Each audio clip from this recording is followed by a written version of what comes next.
occasion. In fact, it's indeed an honor to pay tribute to the men and women in uniform that serve their country with their last full measure of devotion. Today is a day when we come together and put aside our seemingly trivial differences.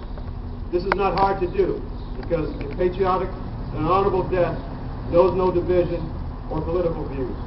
It knows no distinction between uniforms or battlefields. Rather, we're drawn together by an amazing sense of patriotism, honor, and in very human sense, we still grapple with questions. Yes, throughout our nation, many still ask the question of why. Why do we stop on the last Monday in May of each year for this very special holiday? A day that is somewhat unique in the American experience. In my view, it's appropriate to do so, because as Americans, true Americans, we still believe in honor, duty, and country. As Americans, we still hold in high esteem those who put aside their personal desires in order to sacrifice for the greater good. We honor them today because it is their selfless service that has steadfastly preserved the freedoms that we enjoy, whenever and wherever our nation calls.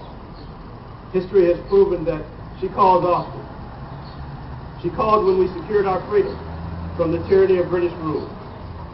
She called us to European grounds for World Wars I and II. She called us into the cold winters of Korea.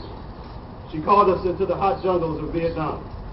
She called us to stare down a Soviet giant and then win without ever firing a shot. She called us to Kosovo when a dictator tried to eliminate an entire race. And she called us to end Saddam Hussein's nuclear ambitions. And now she calls us to engage in a global war on terrorism. And for every question that she asks, the call is the same. Who will go for me?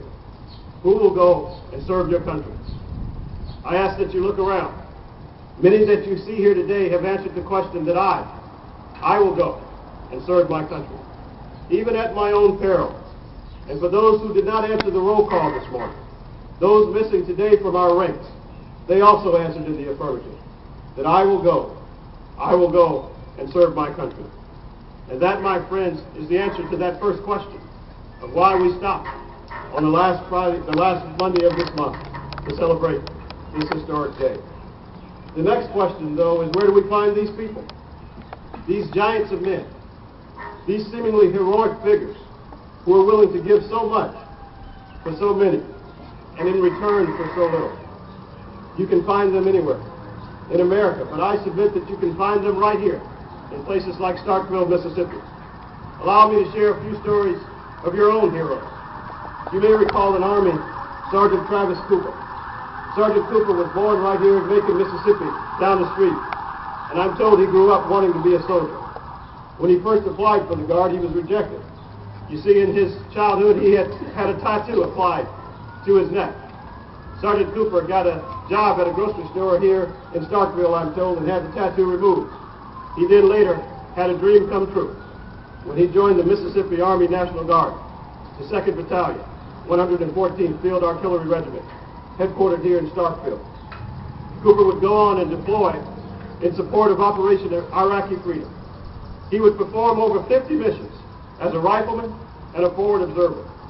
In doing this mission, on July 16, 2005, he was struck by an improvised explosive device, a cruel, homemade, low-cost bomb distributed by a brutal enemy. He would pass away one day later in a combat support hospital in Baghdad. Sergeant Cooper left behind his parents, a fiancée, numerous high school and hometown friends in Macon, Mississippi. Our nation asks, and he answers, who will go for them?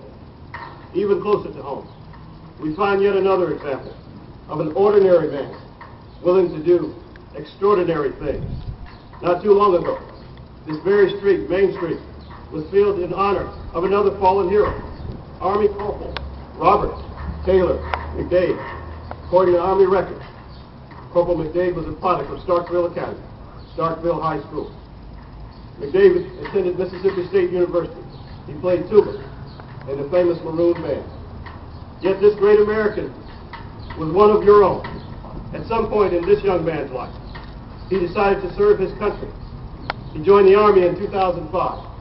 He deployed to Iraq in 2007. McDavid was a tank operator with the 1st Battalion. His duties involved patrolling the streets, the dangerous streets of Baghdad, which is what exactly he was doing on March 10th of this year. While on patrol, Corporal McDavid and his comrades were struck by a suicide bomber, again from a brutal enemy. This attack ended his life at 29 years of age. He left behind his parents, his wife, a sister, many family and friends. Our nation asked, and this corporal answered, I will go. I will go for them. Sergeant Cooper, Corporal McDavid, their families, their friends. That's exactly why we stopped. We stopped to memorialize these ordinary Americans who, when called upon, did extraordinary things. They answered, yes, I will go. And you and I today sit free because of their answer. They're joined by over 4,500 other fellow countrymen in the current wars in Iraq and Afghanistan.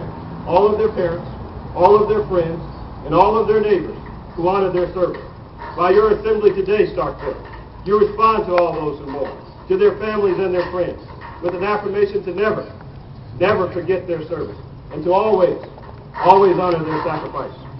My friends, in spite of our sorrow, on this Memorial Day, we must vow to finish the work of the fallen.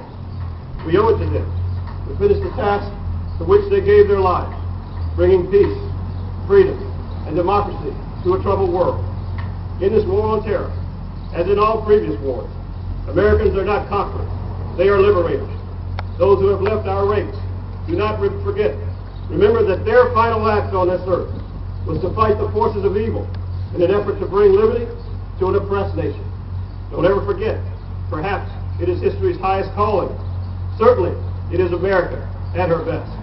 For whether any war is popular or not, the sacrifice is the same.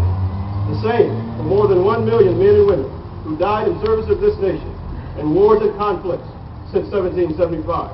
As Americans, we must remember that freedom is never free. It is only possible because of our fallen heroes who have paid such a high price. Let us not ever lose focus over what Memorial Day is. It is a day to remember our fallen heroes, their families, and their friends. We are in debt to you, and we thank you. We honor all those who left us, never knowing how much they would be missed. On behalf of a grateful nation, we salute them. We pledge that we will never forget their sacrifice. Thank you, and God bless you, and God bless America.